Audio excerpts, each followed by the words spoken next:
பல ஆயிரம் கோடி போச்சே, ட்ரம்பை துரத்தி அடிக்கும் பிரிக்ஸ் நாடுகள். சீனா பிரேசில் அதிரடி. அமெரிக்காவுக்கும் சீனாவுக்கும் இடையே பிரச்சனைகள் இருந்து வருகிறது. ட்ரம்ப் அதிபரான பிறகு இந்த பிரச்சனை இன்னும் அதிகரித்துள்ளது. இரு நாடுகள் இடையேயான உறவு கொதிநிலையில் உள்ளது. இப்படியான சூழலில்தான் பிரிக்ஸ் அமைப்பில் உறுப்பினராக இருக்கும் சீனாவும் பிரேசிலும் சேர்ந்து முக்கிய ஒப்பந்தம் செய்துள்ளது. இதன் மூலம் அமெரிக்காவுக்கு 10,545 கோடி ரூபாய் காலியாகிறது. இது அமெரிக்க அதிபர் டொனால்டு ட்ரம்புக்கு பிரஷரை ஏற்படுத்தியுள்ளது.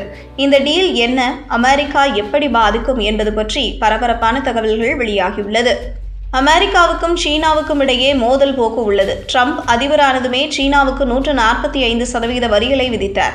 பதிலுக்கு சீனாவும் அமெரிக்காவுக்கு 135% வரிகளை விதித்தது. இதையடுத்து இரு நாடுகள் இடையே நடந்த பேச்சுவார்த்தையில் வரி விதிப்பு தற்காலிகமாக நிறுத்தி வைக்கப்பட்டது. அமெரிக்கா சார்பில் சீனாவுக்கு 30% வரிகள் மட்டுமே அமல்படுத்தப்பட்டுள்ளது.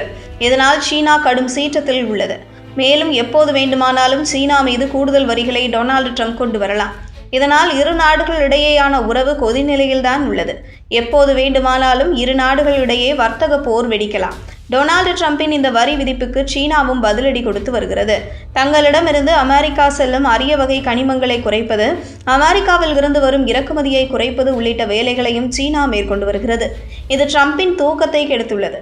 இதனால்தான் ட்ரம்ப் சீனாவிடம் கொஞ்சம் அடங்கி போகிறார். ஆனாலும் சீனா விடுவதாக இல்லை. ட்ரம்பை தொடர்ந்து பழி தீர்க்கும் பணிகளில் ஈடுபட்டு வருகிறது. அந்த வகையில் பிரிக்ஸ் கூட்டமைப்பில் உள்ள சீனாவும் பிரேசிலும் சேர்ந்து ட்ரம்பை கதறவிட்டு வருகின்றன. ஏற்கனவே அமெரிக்காவின் சோயாபீன் ஏற்றுமதிக்கு சீனா தான் மெயின் மார்க்கெட்டாக இருந்தது.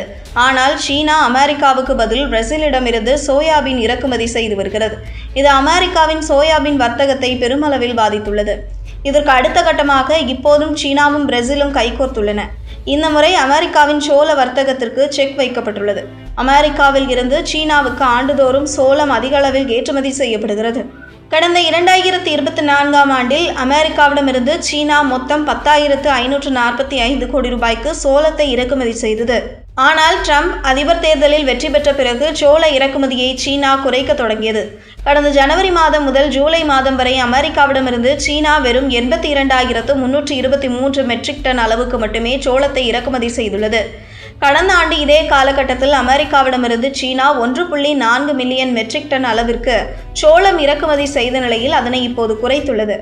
இது கடந்த ஆண்டை ஒப்பிடும்போது 97% குறைவாகும். அமெரிக்காவுக்கு பதில் சீனா, ஆஸ்திரேலியா, அர்ஜென்டினா, கனடாவிடமிருந்து சோளம் வாங்கி வருகிறது. இப்போது புதிதாக பிரேசிலிடமிருந்து சோளம் வாங்க சீனா முடிவு செய்துள்ளது. பிரேசிலை எடுத்துக்கொண்டு கடந்த சில ஆண்டுகளாக சோள உற்பத்தி அதிகரித்துள்ளது. 2024ஆம் ஆண்டின் நிலவரப்படி பார்த்தால் உலகளவில் சோளம் உற்பத்தி செய்யும் நாடுகளின் பட்டியலில் அமெரிக்கா, நைஜீரியாவுக்கு அடுத்தபடியாக 3வது இடத்தில் பிரேசில் தான் உள்ளது. 4வது இடத்தில் இந்தியா உள்ளது. இது வருங்காலத்தில் ட்ரம்புக்கு பெரும் சிக்கலை ஏற்படுத்தியுள்ளது. அமெரிக்காவில் சோள விவசாயிகள் ட்ரம்புக்கு எதிராக திரும்பலாம். இது பற்றி பிரேசில் விவசாய அமைச்சகத்தின் அதிகாரிகள் கூறுகையில், பிரேசில் சோளத்துக்கு சீனா ஒப்புதல் வழங்கியுள்ளது. இதனால் இந்த ஆண்டு முதல் அமெரிக்காவுக்கு மாற்றாக பிரேசிலிலிருந்து சீனாவுக்கு சோளம் அனுப்பி வைக்கப்படும் என்று தெரிவித்துள்ளனர்.